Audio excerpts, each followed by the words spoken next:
मुस्लिम समुदाय को देखा जाए तो हर पार्टी ने शोषित किया है और हम लोग शोषण होते हुए आए हैं। आप चल जाइए मुस्लिम समुदाय में, आपको सबसे कम पढ़ा लिखा लोग मिलेगा। हमारे इल्म में बहुत कमी है, हम लोग बच्चे को पढ़ाते नहीं है उतना।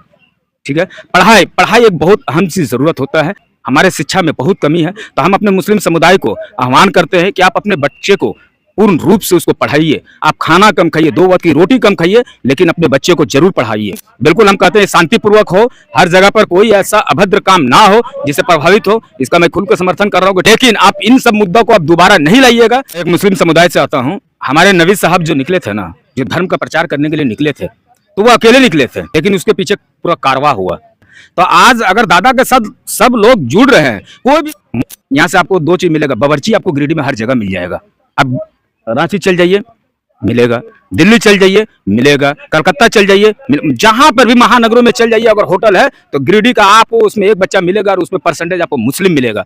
हम मुस्लिम जाति से धर्म से बिलोंग करते हैं। मुस्लिम जाति का मूलतः समस्या क्या है वर्तमान परिस्थिति में? मुस्लिम समुदाय जेबी केसेस से क्यों जुड़े? ऐसा कुछ गिरिडीह लोकसभा में टाइगर जयराम महतो ने शंखनाद कर दिया है कि हम गिरिडीह लोकसभा चुनाव लड़ेंगे और दावेदारी ठोक दिया है कि इस बार का गिरिडीह लोकसभा का सांसद टाइगर जयराम महतो होगा। जब से इन्होंने घोषणा किया है कि टाइगर जयराम महतो लोकसभा का चुनाव लड़ेंगे, इनके सभी साथी, इनके सभी लोग एक्टिव हो गए हैं और जगह जगह पे प्रोग्राम ऑर्गेनाइज करवा रहे हैं। उसी क्रम में आज खरपोका पंचायत जो है, जो गिरिडीह लोकसभा के अंतर्गत में आता है, यहाँ पे आज प्रोग्राम है। यह मूलतः आदिवासी और मुस्लिम का इलाका है। यहाँ पे ज्यादातर यही जाति धर्म के लोग पाए जाते हैं। आज हमारे साथ में 1 लाख जी हैं, इनसे जुड़ते हैं और बात करते हैं कि ये लोग जो प्रोग्राम करवा रहे हैं, जब चुनाव सामने आ गया तब भी प्रोग्राम करवा रहे हैं और जब चुनाव नहीं था उस समय भी जनसभा करवा रहे थे। तो उस समय का जनसभा और अभी का जनसभा में क्या अंतर है?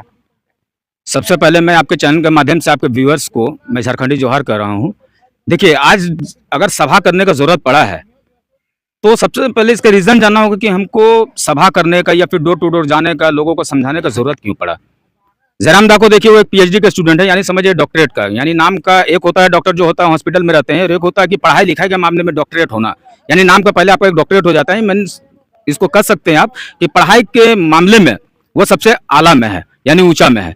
वो एक शिक्षित होकर, मैं खुद एक टीचर हूँ, मेरी अपनी एक निजी प्राइवेट स्कूल चलती है ताड़ी स्कूल के नाम से, लेकिन इनके बावजूद भी मैं हर जगह पर सभा में पहुंचता हूं, लोगों में जन जागरण करता हूं, ताकि झारखंड के लोग जो वो जागे। आज देखा जाए झारखंड का हमारा 23 साल खत्म होकर के हम लोग 24वां में घुस गए हैं, लेकिन आज भी स्थिति देखिए कि हमारा जो पहले लाचार स्थिति था उससे भी बदतर स्थिति आज हो गया है। जिसमें बिहार में था, हम कहते हैं उस समय हमारा स्थिति बढ़िया था कि कम से कम वो एक स्टेट था, लेकिन आज जब हम लोग बिहार से विभाजित होकर के एक नया झारखंड बना है, लेकिन आज देखिए यहाँ का स्थिति, मतलब शिक्षा पे ले लीजिए, रोजगार पे ले लीजिए, नियोजन नीति पे ले लीजिए, कोई भी नीति पे ले लीजिए, सरकार का यहाँ पर पूर्ण रूप से विफलता नजर आ रहा है। तो इस बार टाइगर जयराम दा को हम लोग जो है यहाँ पर देखिए आपका गिरिडीह लोकसभा से उनको हम लोग सांसद के रूप में देखना चाहते हैं, क्योंकि देखिए अगर किसी देश का या किसी राज्य का भविष्य बदलता है तो एक शिक्षित ही बदल सकता है। क्योंकि डॉक्टर भीमराव अम्बेडकर जो हमारे संविधान के रचना करता थे, उन्होंने कहा था कि शिक्षा वो शेरनी का दूध है, जो पिएगा वो दहाड़ेगा। अगर आज जयराम दा को देख रहे हैं कि हर मंच पे, हर सभा पे दहाड़ रहा है, तो ये उसका इल्म का श्रेय जाता है, यानी उसका पढ़ा लिखा वो है, इस वजह से वो दहाड़ रहा है, क्योंकि उनको संविधान का और झारखंड का हर चीज का उनको इतना अच्छा नॉलेज है कि लोगों को समझा रहे हैं, अपनी बातों को उनके सामने रख रहे हैं। लेकिन आप कह रहे हैं कि पढ़ा लिखा है इसीलिए इसको प्रमोट कर रहे हैं, लेकिन बार बार ऐसा लोग कहते हैं कि अगर इंटेलेक्चुअल जेबी केसेस में कोई है तो सबसे ज्यादा टाइगर जयराम महतो है, उसके बाद कोई बहुत ज्यादा इंटेलेक्चुअल या पढ़ा लिखा लोग नहीं है। तो आप एक पढ़े लिखे शिक्षक हैं और अपना स्कूल भी रेगुलेट करते हैं, तो क्या कहना चाहेंगे कि जेबी केसेस में इंटेलेक्चुअलिटी का कमी है क्या? मैं आपको कितने लोगों का बात बताऊं कि उसमें इंटेलेक्चुअल कितना है, मैं कितने लोगों का नाम बताऊं। जयराम दा है, आप रिजवान भाई की भी बातों को सुनते होंगे, रिजवान क्रांतिकारी, और बहुत ही खुशखबरी के बाद अपना पार्टी को विलय करके JMM झारखंड मुस्लिम मंच जो विलय करके वो जेबी केसेस में आए हैं। और आप इनका भी नाम देख लीजिए, पूजा महतो जी है, एक लड़की है, उषा महतो जी का नाम ले लीजिए। तो इसमें जितने भी लोग हैं देखे जाए तो बुद्धिजीवी प्लस शिक्षित लोग ही इसमें आए हैं। और हम लोग का विचार साफ है कि आज जो हमको नहीं मिल पाया है मेरा हक अधिकार, क्योंकि आज से 2016 में एक वैकेंसी निकली थी, आप लोग भी जान रहे होंगे, टीचर का, जो हाई स्कूल का निकला था, मैं इसी जिला के लिए भरा था गिरिडीह में। लेकिन आज देखिए कि उस जो 16,000 शिक्षक में आप देखिए उसमें से मात्र 1200 से 1500 झारखंडी को मिला है, बाकी सब बाहरी को मिला है। ऐसा मत कहिए कि मतलब सिर्फ इंटेलेक्चुअल बेसिस पे जो जयराम दा इनके साथ जो भी लोग जुड़ रहे हैं, जो इनका विचार से प्रभावित है, जो झारखंड के दुख दर्द को महसूस कर रहे हैं, सारे लोग जेबी केसेस यानी जयराम दा के साथ जुड़ रहे हैं। झारखंडी भाषा खतियान संघर्ष समिति लग रही है कि लोकसभा चुनाव जो लड़ेगी उसमें कुछ बेहतर पॉजिटिव रिजल्ट ला पाएगी, क्योंकि इनका सामना ऐसे लोगों से हो रहा है जो कभी सत्ता में है, पावर में है, देश की सबसे बड़ी राजनीतिक पार्टी है। देखिए, मैं एक मुस्लिम समुदाय से आता हूँ। हमारे नबी साहब जो निकले थे ना, जो धर्म का प्रचार करने के लिए निकले थे, तो वो अकेले निकले थे, ये सबको मालूम, वो अकेले निकले थे, लेकिन उसके पीछे पूरा कारवा हुआ, कारवा यानी पूरा भीड़ उनके साथ चला। तो आज अगर दादा के साथ सब लोग जुड़ रहे हैं, कोई भी दिग्गज पार्टी रहे, आप सत्ताधारी की बात कीजिए ना, जेएमएम का बात कीजिए, आशू की बात कीजिए, बीजेपी का बात कीजिए, इन्होंने क्या किया झारखंड के लिए? आप मुझे एक चीज बता दीजिए, इनका अभी तक तो पहला बात की नियोजन नीति नहीं बना पाए हैं। हमारी पहचान कुछ होनी चाहिए। वो तो कह रहे अटल बिहारी वाजपेयी ने झारखंड को अलग करवा दिया, जेएमएम ने आंदोलन किया, आंदोलन का उपज है झारखंड। यहाँ पर तो आंदोलन बराबर होते हुए है, लेकिन आज तक इन्होंने रिजल्ट, एक परफेक्ट रिजल्ट जो होता है ना, वो नहीं दिया है। आप जेएमएम को देखिए, झारखंड मुक्ति मोर्चा जो है, उन्होंने भी आंदोलन करके ही सत्ता पर आया है, लेकिन आंदोलन करने के बाद अगर उन्होंने किसी को बढ़ावा दिया है झारखंड में, तो सिर्फ पूंजीपति को दिया है, सिर्फ पूंजीपति को उन्होंने बढ़ावा दिया है। आज तक उन्होंने गरीब का चिंतन नहीं किया, एसटी एससी माइनॉरिटी किसी का उन्होंने चिंतन नहीं किया है। अगर आज चिंतन करता तो कुछ दिन पहले आप देखिए कि माइनॉरिटी का जो हमारे गांव घर में देखते होंगे कि हम लोग गरीब परिवार से बिलोंग करते हैं।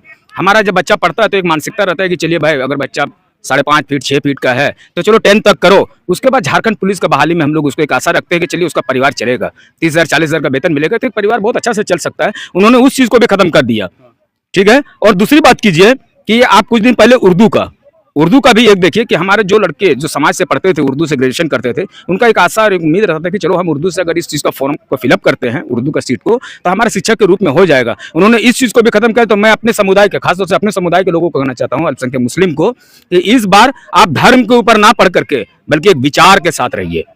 धर्म को यहाँ पर एक अलग कर दीजिए और एक विचार के साथ जुड़िए, ताकि एक नया झारखंड का हम लोग परिकल्पना कर सकें। अच्छा, आप एक मुस्लिम जाति से धर्म से बिलोंग करते हैं, मुस्लिम जाति का मूलतः समस्या क्या है वर्तमान परिस्थिति में, वर्तमान समय में ऐसा कुछ मेजर प्रॉब्लम है क्या? और मुस्लिम समुदाय जेबी केसेस से क्यों जुड़े, ऐसा कुछ है विजन? मुस्लिम समुदाय को देखा जाए तो हर पार्टी ने शोषित किया है और हम लोग शोषण होते हुए आए हैं। आप चल जाइए मुस्लिम समुदाय में, आपको सबसे कम पढ़ा लिखा लोग मिलेगा। मैं आपको आपके चैनल से खुलेआम मैं आपको कह रहा हूँ कि हमारे इल्म में बहुत कमी है, हम लोग बच्चे को पढ़ाते नहीं है उतना, ठीक है। पढ़ाई एक बहुत अहम सी जरूरत होता है हमारे। अगर आज मुस्लिम समुदाय में देखिए, अगर नेता के बातों पे बरगलाते हैं या फिर अपने रास्ते से भटकते हैं, तो इसका मेन कारण है शिक्षा। हमारे शिक्षा में बहुत कमी है। तो हम अपने मुस्लिम समुदाय को आह्वान करते हैं कि आप अपने बच्चे को पूर्ण रूप से उसको पढ़ाइए। आप खाना कम खाइए, 2 वक्त की रोटी कम खाइए, लेकिन अपने बच्चे को जरूर पढ़ाइए, ताकि पढ़ लिख करके आप अपना गिरिडीह का बात कीजिए। आप गिरिडीह में भारत का हर कोना में चल जाइए, यहाँ से आपको 2 चीज मिलेगा। बावर्ची आपको गिरिडीह में हर जगह मिल जाएगा। अब रांची चल जाइए, मिलेगा। दिल्ली चल जाइए, मिलेगा। कलकत्ता चल जाइए, जहां पर भी महानगरों में चल जाइए, अगर होटल है तो गिरिडीह का आपको उसमें एक बच्चा मिलेगा और उसमें परसेंटेज आपको मुस्लिम मिलेगा। आप उसी काम को कीजिए, आप खाना बनाने का काम कीजिए, लेकिन अपने बच्चे को उच्च शिक्षा देके कीजिए। होटल मैनेजमेंट करके उसको खाना बनाने के लिए भेजिए, आपको 1 लाख का पैकेज मिलेगा। हाँ, मैं आपको वही वोकेशनल कोर्स करके उसको करवाइए, ताकि उसका जो एक अच्छा भविष्य हो पाएगा। हम नहीं कहते खाना मत बनाइए, खाना बनाइए, लेकिन पढ़ लिख के खाना बनाइएगा तो आपको एक अच्छा पैकेज मिलेगा कंपनी की तरफ से। बिल्कुल, स्किल डेवलपमेंट की बहुत जरूरी है हमारे बच्चे में। अच्छा, कुछ दिनों से देख रहे हैं कि 2024 चुनाव का साल आ गया, तो कहीं ना कहीं धर्म का जो ये है उसको देखा जा रहा है। जो 22 तारीख को अयोध्या में रामलला आ रहे हैं, इसको आप लोग मुस्लिम समाज या फिर आप लोग जो युवा है वर्ग है अभी जो खड़े हैं, इसको किस रूप में आप लोग देख रहे हैं? चलिए, रामलला का एक भव्य मंदिर जो आपको यूपी में बन रहा है, तो सबसे ये खुशखबरी पूरा भारतीय लोगों के लिए है कि बीजेपी का एक मुद्दा खत्म हो गया। जो उनका एक मुद्दा था कि मंदिर का और मस्जिद का जो लोगों के बीच में लड़ाते थे, हम तो पहले भी उम्मीद करते थे कि चलिए आप मंदिर की बात करें, आप मंदिर को बना दीजिए, उसके बाद आपके पास क्या मुद्दा बचे। अब तो उनके पास कोई मुद्दा नहीं है ना। पहले एक मुद्दा था कि मंदिर बनने का, 22 तारीख को उसका जो ओपनिंग सेरेमनी रखा गया है, बिल्कुल हम कहते हैं शांतिपूर्वक हो, हर जगह पर कोई ऐसा अभद्र काम ना हो जिससे प्रभावित हो। इसका मैं खुद को समर्थन कर रहा हूँ कि ठीक है, बन रही है, बहुत अच्छी बात है, लेकिन आप इन सब मुद्दों को आप दोबारा नहीं लाइएगा जाति और धर्म के। क्योंकि आज देखिए पूरा भारत में, पूरा झारखंड में अगर हम लोग लड़ रहे हैं तो जाति के रूप में लड़ रहे हैं। देखिए, जाति से कुछ होता नहीं है। आपका भी खून लाल है, मेरा भी खून लाल है। जब आप हॉस्पिटल में रहिएगा और अगर आपको ब्लड का जरूरत होगा, अगर आपको वहां पर कोई मुस्लिम ब्लड देगा तो आप उनका वहां पर जाति और धर्म नहीं पूछते हैं। सबसे बड़ा चीज होता है, सबसे बड़ा अगर धर्म होता है तो वो इंसानियत का होता है, और इंसानियत से बड़ा कोई धर्म नहीं होता है। जेबी केसेस इन दिनों देखा जा रहा है कि जेबी केसेस में महिलाओं की संख्या लगातार कम देखा जा रहा है। क्या जेबी केसेस ऐसा इंटरनल टीम अपना तैयार कर रही है जिसमें कि महिलाओं को फ्रंट में लाया जा सके, महिलाओं को टिकट दे करके विधायक या सांसद के रूप में चुना जा सके? जेबी केसेस ने कभी डिफ्रेंशिएट नहीं किया है जाति पे या सेक्स पे। मैं आपको बता रहा हूँ, जाति, धर्म और सेक्स पे जेबी केसेस ने कभी भी डिफ्रेंशिएट नहीं किया है। महिला, जैसे आप पूजा महतो का ले लीजिए, और भी बहुत लड़की है उस समय तो हमारे सिंदरी से, वो आपका जिला परिषद है, उनको ले लीजिए। महिला तो आ रही है यार। अभी जो जेबी कैसेस का जो संगठन है, ये जो पार्टी है, इसका कितना दिन हो रहा है? देखा जाए 2-2.5 साल ज़्यादा नहीं हो रहा है। बहुत सारे औरत, बहुत सारी महिलाएं और बहुत सारे जो फीमेल कैटेगरी से हैं, उन लोग सब जुड़ेंगे धीरे धीरे। अभी देखिए हमारा पार्टी का मात्र 2 साल हो रहा है और 2 साल में अगर जयराम दा को पूरा झारखंड पहचान रहा है, ये सबसे बड़ी उपलब्धि है। अच्छा, झारखंडी भाषा खतियान संघर्ष समिति के आप एक जिम्मेदार कैंडिडेट हैं, सॉरी जिम्मेदार आप एक मेंबर हैं, तो आप तमाम गिरिडीह लोकसभा के वोटर्स को क्या आह्वान करना चाहेंगे, संदेश देना चाहेंगे? हम यही आह्वान करते हैं कि आप कोई भी पार्टी को अगर मतदान करते हैं तो उनके विचारों के साथ उनका मतदान कीजिए। जयराम महतो जी जो हैं वो JBKSS जो है झारखंडी भाषा खतियान संघर्ष समिति, इनका जो विचार है वो झारखंडी लोग के लिए है। क्योंकि आप अगर अपने झारखंड का, हमारा देखिए झारखंड 40% हम रेवेन्यू जनरेट करके केंद्र सरकार को भेजते हैं, लेकिन आप देखिए यहाँ की स्थिति देखिए लोगों का, हम स्वास्थ्य का देखिए, शिक्षा का देखिए, शिक्षा में भी झारखंड का बहुत लाचार स्थिति है।